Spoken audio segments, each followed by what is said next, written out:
Hi guys, White Witch 110 here. What you're looking at is tonight's location. Unfortunately, this is after it was closed down. The Gildan in Scarborough. It was built in 1914 as a summer home for Colonel Harold Bickford and family. In 1921, the home became the China Mission Seminary boarding house until 1923. In 1923, Richard Veitch bought the house for his family to summer in. But unfortunately, he moved to Quebec, leaving the home empty from 1927 to 1932.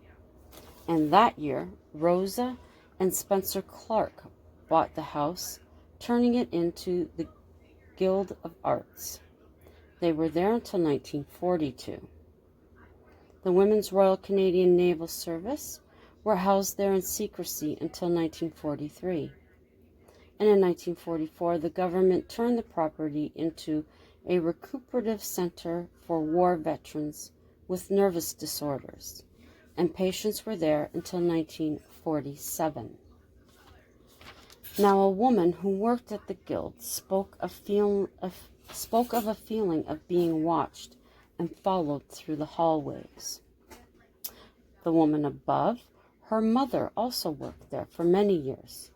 She reported working in the small mansion on the property, and she would hear loud footsteps overhead when setting up for meetings. She would investigate and find no reason for them. Other things began to happen: toilets flushing on their own, taps turning on when no one else was there, and doors slamming for no reason. Her mother was also responsible for turning all the lights off before leaving. Then leaving, she witnessed all of them turn on at once. And the woman's husband experienced the same things. Corey Cliff Mansion was demolished in 1997 because of deterioration. Now, a new employee to the Guild in 2001 had a frightful encounter. Completing the cleaning of the kitchen and locking the fridge, he went to return the key to the front desk. Once there, he heard the distinct sound of the fridge door opening. Now, he was sure that he had locked the fridge. And he was also sure that he would find the clerk when he returned to the kitchen. But when he did, he found no one, but yet the lights were on and the door was open. The crash he had heard was the pole used when locking the fridge. Now, it was on the floor, but the lock was missing. Searching the kitchen, he found it on the other side. Going back to the fridge, using the pole, he began to lock the door. He heard footsteps coming his way, and believing it was the front clerk, he called out, and as he turned, before him stood an apparition. He could see the top hat, and then it disappeared.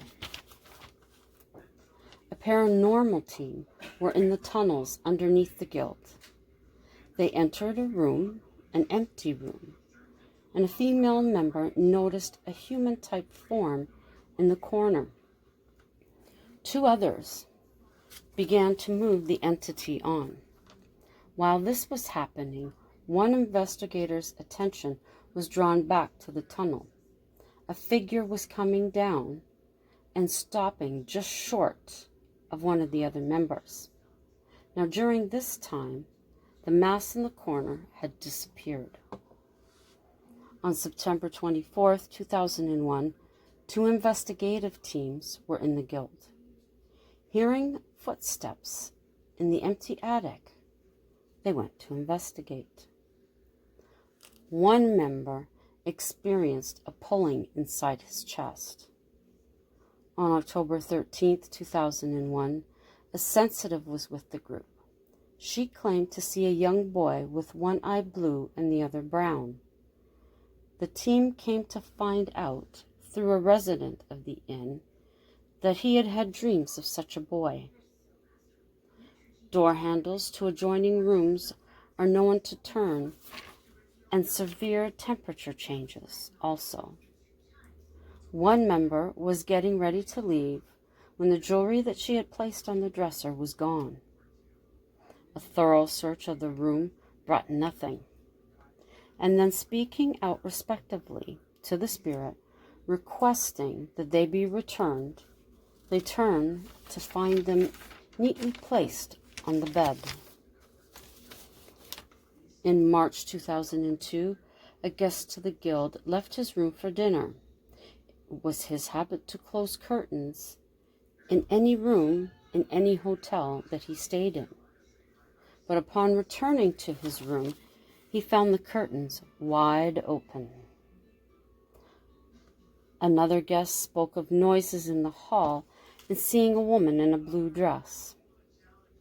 Now, New Year's Eve 1999, a man and his girlfriend celebrated the New Year at the inn. The man had a nightmare about a blonde in a red dress floating above him. This woman continually asked for his soul. The figure then seemed to be part man and part woman, distorted. He could feel its cold breath on his face. The being's pupils dilated to black. He told the figure his girlfriend had his soul. It growled at him, then left through the window. He woke and ran to the window. He observed footprints being made in the snow with no one there. In the morning, his girlfriend insisted they leave, not giving him a reason. And she never did give him a reason. A former employee from 1971 to 73 told a tale of an encounter in the tunnel. Using it to go to the office to request help in the banquet hall for cleanup, he asked if, let's say the guy's name is Chris, could help. He was told that Chris would soon be there. Returning through the tunnel, as it was the quickest way to get to where he needed to go, he heard the footsteps behind him, and then a shot of cold air went by him, and ahead a spirit appeared. The spirit quickly disappeared through a solid wall. When back in the room, Chris was there. He informed the man that he had just come through the tunnel himself. But how could that be? He never seen him.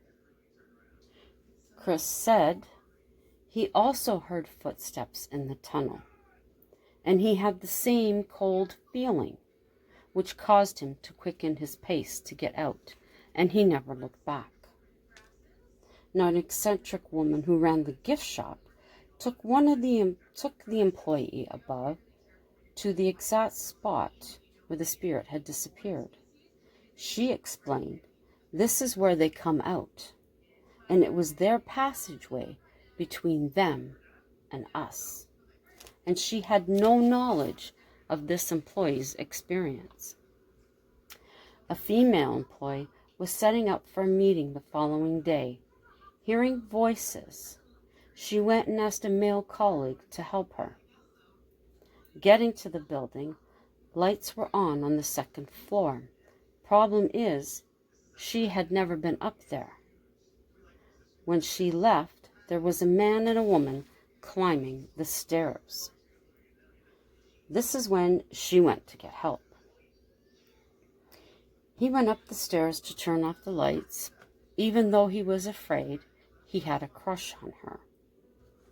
At the top of the stairs, by the switch, stood the spirits. Reaching to turn the switch off, the male spirit turned. His eyes were red. He turned the lights off, and they ran out, leaving the setup for morning. Now, in the morning, The manager asked why it hadn't been done, and they explained. He wasn't surprised. He too had had many experiences during his time there, and advised them it was best to leave those spirits alone. Spirits have also been seen throughout the garden maze, and there have been sightings of a black carriage drawn by 2 black horses on a road leading to the Scarborough Bluffs. This takes place usually around dusk. Now, a couple were walking their dogs one evening when the carriage with lamps burning passed them only to disappear. In July 2009, the newer part of the hotel was demolished. I hope you enjoyed those stories from the Guild Inn. And now I'll continue with last night's story. Now, we left Clara standing on her veranda with her keys ready to gouge somebody's eyes out. When she turned, no one is there except for the wind. Slowly, she lowers her hand. Her eyes search, her left hand reaches out. Clara barely feels the energy, though she senses the presence. Into visibly empty space, she advises not to follow her inside. You are not welcome. Standing in the hallway, leaning against the door, Clara finally exhales. Her partner, Jerry, emerges from the living room to greet her. Lovingly, he wraps his arms around her, offering a tender kiss. Clara smiles and accompanies him back into the room. Jerry inquires as to her behavior on the veranda. She begins to explain her brief experience. Concerned, Jeff reaches for the blessed rose water. One by one, he traces an equal-armed cross at each door and window. Never can be too safe, he calmly explains. As the evening progresses, threads of scalding electricity ignite the sky. The sharp crack and succeeding rumble vibrates through the foundation. Something more congregates overhead. Together, they digest the sensation. The ferocity of the storm accumulates in the blackness. Bright streetlights now look like flickers of candle flames. The atmosphere has rapidly mutated. The witches meditate, a wall of protection encompassing the neighborhood. Young punks continue their desecration of the several vacant... Oh, sorry, get it in. Need some water. Of several vacant spaces. Their joyful laughter is disrupted. An expression of trepidation now marks their adolescent faces. Their gaze traces the route of the succeeding blaze of lightning. Searing heat radiates from above their heads, causing them to freeze.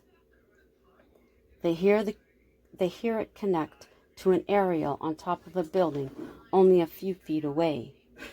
Like cockroaches in a bright kitchen, they scatter, running home to their mothers. In the living room, Jerry senses a massive energy disturbing the forest 5 miles away. This is substantial. He observes through remote viewing, leaves wafting in the air. Dry earth under the canopy is disturbed. The source is invisible.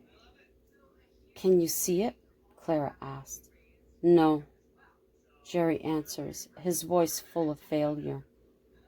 It's begun. Their eyes lock. Will it be? It will be here in no time at all. No one is ready, Clara says. Doesn't matter, does it? I suppose we are the lucky ones, he comments. She reluctantly nods her head. Clara feels vulnerable for the first time in many years. What defense do they have? That's it for tonight's installment. I hope everyone has had a good day.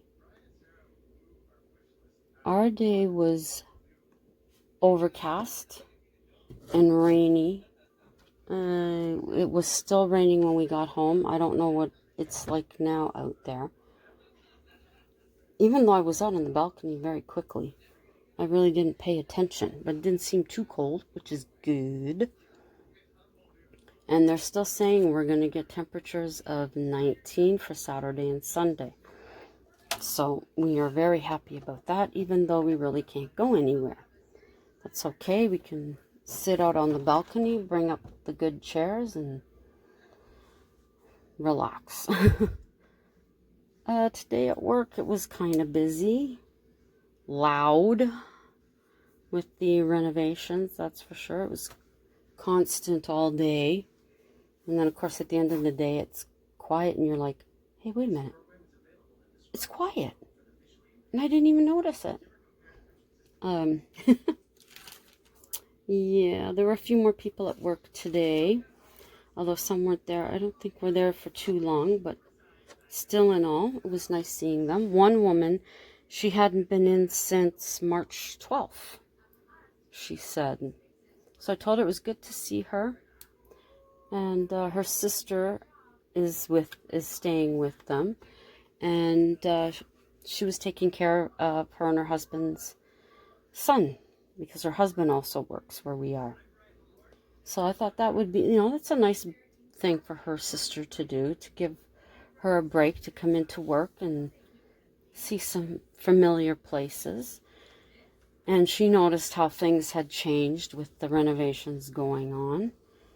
And we got talking, and I said, boy, when some of them come back, it's going to be a shock to them, too. Because it'll likely even be further along at that point. And also, our Costco is doing the same thing as is being done in the States. You will not be allowed to shop at Costco unless you have a mask.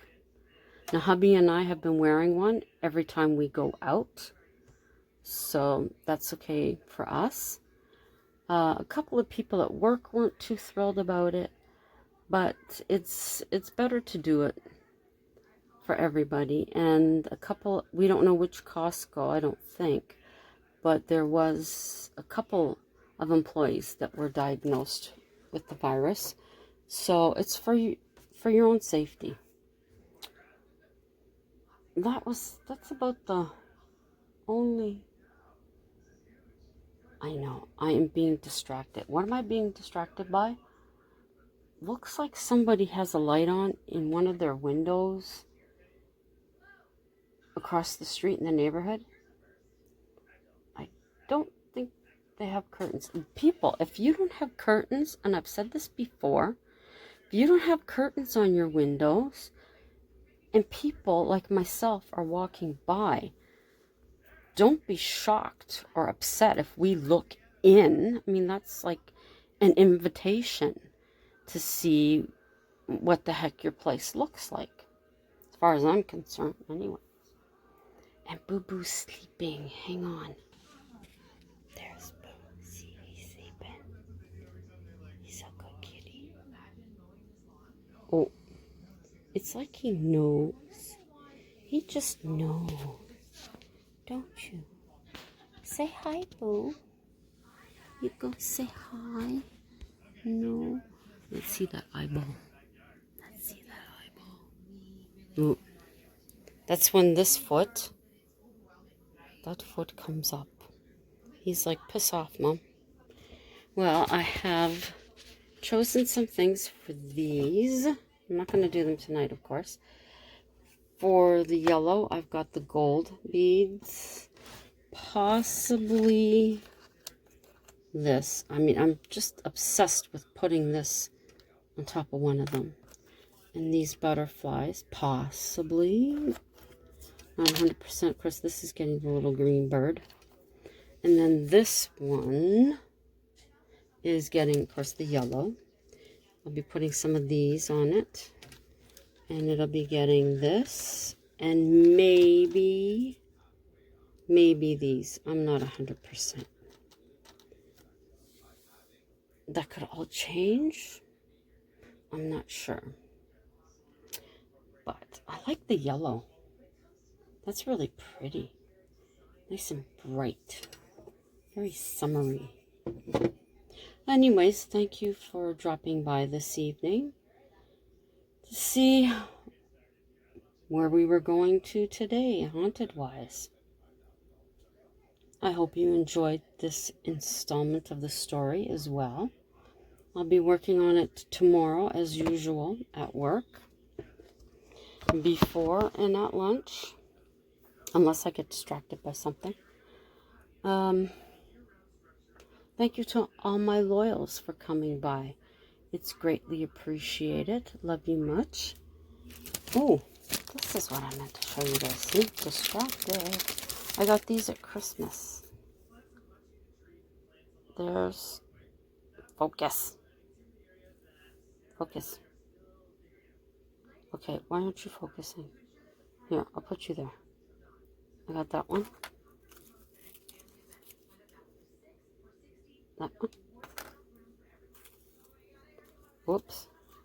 That's a thick one. I think that's a mistake. And that one. And I did have heads, but I must have used them on all my Christmas stuff or something. Anyways. Yes, thank you to all my loyals for coming by. Greatly appreciate it. If you're just coming through to see what's what, check out any of my other videos that I have here. You might find something of interest. You never know. And if you do, and you like it, consider a thumbs up. Leave me a comment. I'll get back to you. Share it out. Share any of them out. If you think anyone you know might be interested in any of the topics, that would be greatly appreciated. And then while you're here, if there is something that floats your boat, consider subscribing and clicking the notification bell so that you'll know when I upload. And it could actually be what you're interested in. So, as always, until tomorrow, ciao for now.